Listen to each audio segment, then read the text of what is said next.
네, 증권가에서 보는 유망 스몰캡 종목을 만나보는 시간입니다. 오늘은 KTB 투자증권에서 스몰캡을 담당하고 있는 김재훈 애널리스트와 함께하겠습니다. 안녕하세요. 네, 안녕하세요. 네, 코스닥 지수도 이제 1000포인트를 다시 눈앞에 두게 됐고 업종 순환매 속에 또 그리고 개별 종목 장세가 여전히 펼쳐지고 있는 시장인 것 같습니다. 전체적인 네. 시장 분위기 어떻게 정리해 볼 수 있을까요? 네, 여전히 이제 변동성은 굉장히 네. 커 보이고요.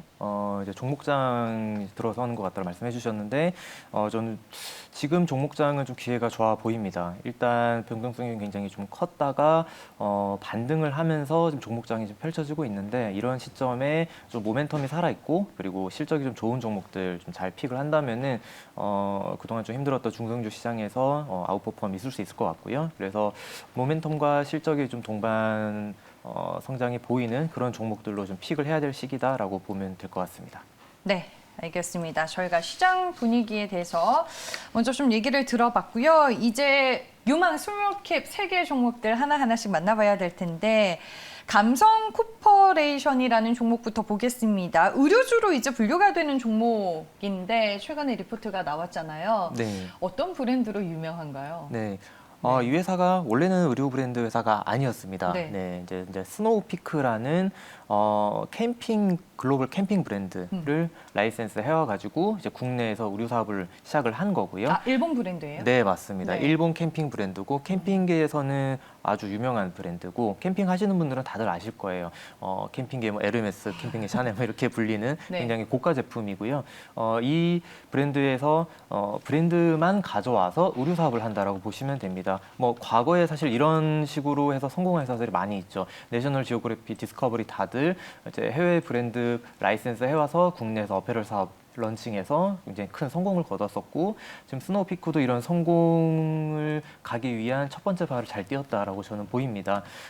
이 스노우피크라는 브랜드가 앞서 굉장히 고가 제품이라 말씀드렸는데 일단 이 브랜드 파워라는 게 굉장히 캠핑러들 사이에서는 굉장히 좀 존재를 하고 있기 때문에 이 회사가 작년 2월 달에 스노우피크를 런칭을 했어요. 근데 이 신규 브랜드를 런칭을 하면서 백화점을 바로 들어가기가 쉽지가 않거든요. 근데 이 회사는 백화점에 한 20개 매장으로 들어가면서 바로 시작을 했고요. 지금 현재 6월 현재 한 70개 정도 매장이 이미 백화점과 대형 쇼핑몰에 들어가 있는 걸로 파악이 됩니다. 그러다 보니까 이 회사 보통 의류 브랜드가 초기 성장하는 모습을 보면은 매장 수 증가하면서 월 매출액이 계속해서 신기록을 찍어가는 모습을 볼 수가 있는데 지금 딱 그 단계에 접어선 것 같아요. 네, 감성코퍼레이션이 지금 시총 자체가 아직 1,000억대로 굉장히 좀 낮기 때문에 이런 시점에서 월 매출 성장하는 그림으로 좀 픽을 하게 되면은 굉장히 좀 아웃퍼폼 크게 올 수 있을 거라고 저는 보고 있고요. 그리고 이 회사가 이제 아웃도어 브랜드 쪽에서 작년 2월 달에 런칭을 하면서 월 매출 자체가 매장당 월 매출 자체가 굉장히 좀 빠르게 또 올라오는 게 포착이 됩니다. 그 지금 백화점 아웃도어 브랜드 층에서 1위, 2위는 이제 내셔널 지오그래피랑 디스커버리가 좀 차지하고 네. 있거든요. 근데 이 회사가 한 마지막 당연히 이제 처음 런칭을 했으니까 꼴찌로 시작을 했겠죠. 근데 지금은 그 백화점 브랜드 층에서 3위에서 5위 정도까지 올라오는 모습을 보이고 있기 때문에 매장 수 계속해서 증가하고 있고 매장당 매출액도 계속해서 증가한다라고 하면은 탑라인 성장은 당연히 이끌 수 있을 거고요. 그리고 올해 이 류승범 배우를 좀 모델로 채택을 하면서 굉장히 좀 빠르게 SNS에서도 좀 입소문을 타고 있는 게 보입니다. 그러면은 이 회사는 일단 지금 성장 앞서 말씀드린 것처럼 브랜드 라이센스 해와가지고 지금 초기 단계이기 때문에 앞으로 성장 가능성은 굉장히 좀 크다라고 보고 있습니다. 그런 성공했던 브랜드들이 많았기 때문에 네. 뭐 그런 것들도 좀 참고해 보시면 좋을 듯해요.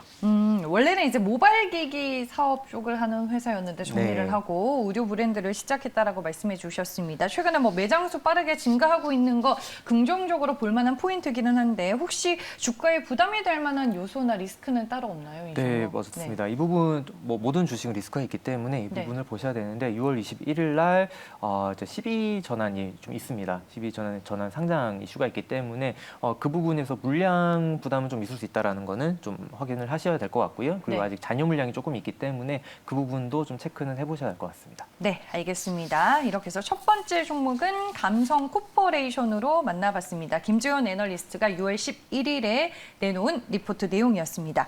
다음은 그린플러스를 보겠습니다. 최근에 주가가 2달 정도가량 좀 횡보하는 모습인데 신규 모멘텀이 될 만한 부분이 없을까요? 네, 그린플러스 뭐 스마트팜 업체로 많이들 아실 겁니다. 네. 이제 많이들 나오고 저도 좀 말씀 많이 드렸었는데 한 그때 호주 관련돼서 계약을 하고 한 2달간 쉬었거든요. 근데 이 회사가 사실 모멘텀이 상반기보다는 하반기에 좀 더 많이 몰려 있습니다.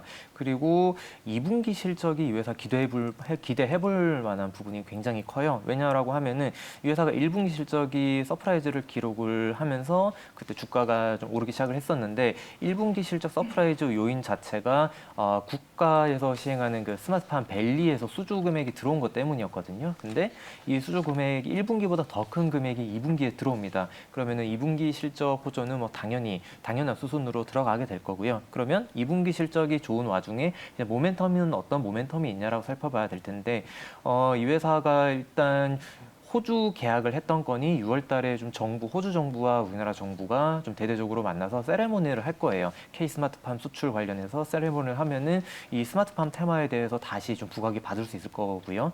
이 수출이 가능한 국내 상장사는 사실 그린 플러스 밖에 없기 때문에 그런 부분으로 좀 크게 부각이 될 수 있다라고 보고 있습니다. 그리고 이 상반기는 국가에서 시행하는 스마트 밸리 쪽에 수주가 들어왔다라고 하면은 하반기는 이 지자체 쪽 스마트팜 밸리 쪽에 수주가 좀 예상이 되거든요. 그러면은 상반기 때 국가, 하반기 때 지자체 이렇게 해서 수주가 쉬지 않고 좀 지속이 되는 모습 볼 수 있을 것 같고요. 그리고 호주에서 수주 사인을 한 부분은 이게 미니멈 개런티 계약이기 때문에 올해 하반기에 수주가 또 진행이 될 예정입니다. 그러면 이제 호주 쪽에서 PO가 나오게 되면 계약을 하게 될 거고요.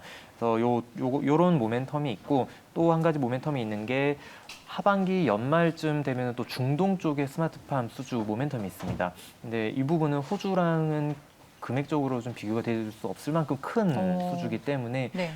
이런 부분 감안하면은 실적 좋고 하반기 모멘텀 맞는 종목으로 그린플러스 지금 조정받은 수준에서는 충분히 좀 매수해도 된다라고 좀 보고 있습니다. 네, 알겠습니다. 그린플러스는 추후에 수주 모멘텀에 대해서 투자 포인트를 잡아주셨습니다. 그리고 KTB투자증권 스몰캡 주간 탐방을 보니까 6월 초에 하츠라는 기업을 탐방 다녀오셨던데 네. 뭐 이 종목 하면은 레인지 후드 그리고 환기 쪽에서 좀 유명한 업체잖아요. 네, 맞습니다. 레인지우드랑 환기라고 하면은 당연히 주방. 네, 주택을 지을 네. 때 같이 들어가게 될 거고요. 네. 그리고 주방 리모델링을 할 때 또 들어가게 될 겁니다. 네. 근데 굉장히 최근에 이제 건자재 업체들도 실적 굉장히 좋고 리모델링 관련된 업체들도 굉장히 좀 부각을 받고 있는데 하츠도 그런 시점에서 굉장히 부각을 받을 수 있을 거라고 보고 있어요. 근데 여기서 포인트가 경쟁사가 작년에 파산을 했습니다. 그러다 보니까 이 회사가 지금 시장에서 거의 유일한 플레이어가 돼버렸고요. 시장 점유율 1위. 네, 맞습니다. 점유율 1위에다가 2위 업체가 작년에 파산을 했거든요. 그러면서 이 회사가 점유율을 10%포인트 이상을 바로 끌어올려 버렸습니다. 그러면은 당연히 실적은 그 정도는 올라가는 게 당연한 수순이고 거기에 주택 사이클까지 맞아 떨어지게 되면은 이 회사는 올해부터 굉장히 좀 큰 폭으로 실적 성장 있을 걸로 저는 보이고요. 그리고 이 신규 주택 착공뿐만 아니라 최근에 주택 리모델링 관련돼서도 굉장히 좀 부각을 받고 있어서 이 회사가 사실 신규 주택 착공이 아직 들어가진 않았잖아요. 그런데도 불구하고 실적이 잘 나왔다라는 거는 리모델링 수요가 굉장히 늘어났다라는 거고요. 경쟁사 물량 뺏어오면서 리모델링 수요로 폭발을 하고 그리고 향후에 신규 주택 착공 늘어나면서 계속 실적 올라가는 그림으로 좀 안정적인 성장을 볼 수 있는 종목으로 하츠 보시면 될 것 같습니다. 그리고 굉장히 좀 공교롭게도 하츠 대표이사분이 또 하버드 MBA 출신입니다. 네, 네, 거기까지 좀 말씀드릴 수 있을 것 같아요. 네, 네. 알겠습니다. 네. 네.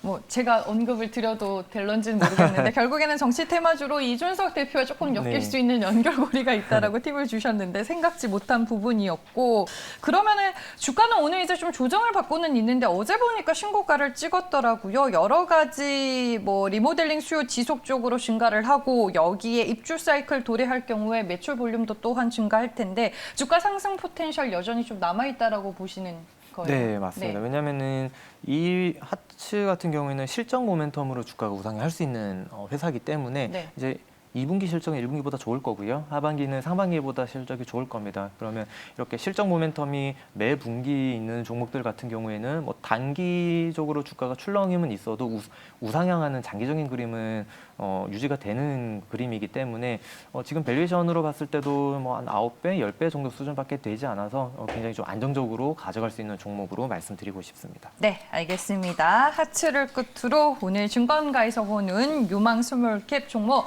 3개 여기까지 말씀을 드리도록 하겠습니다. 지금까지 KTB 투자증권에서 스몰캡을 담당하고 있는 김지훈 애널리스트와 함께했습니다. 고맙습니다.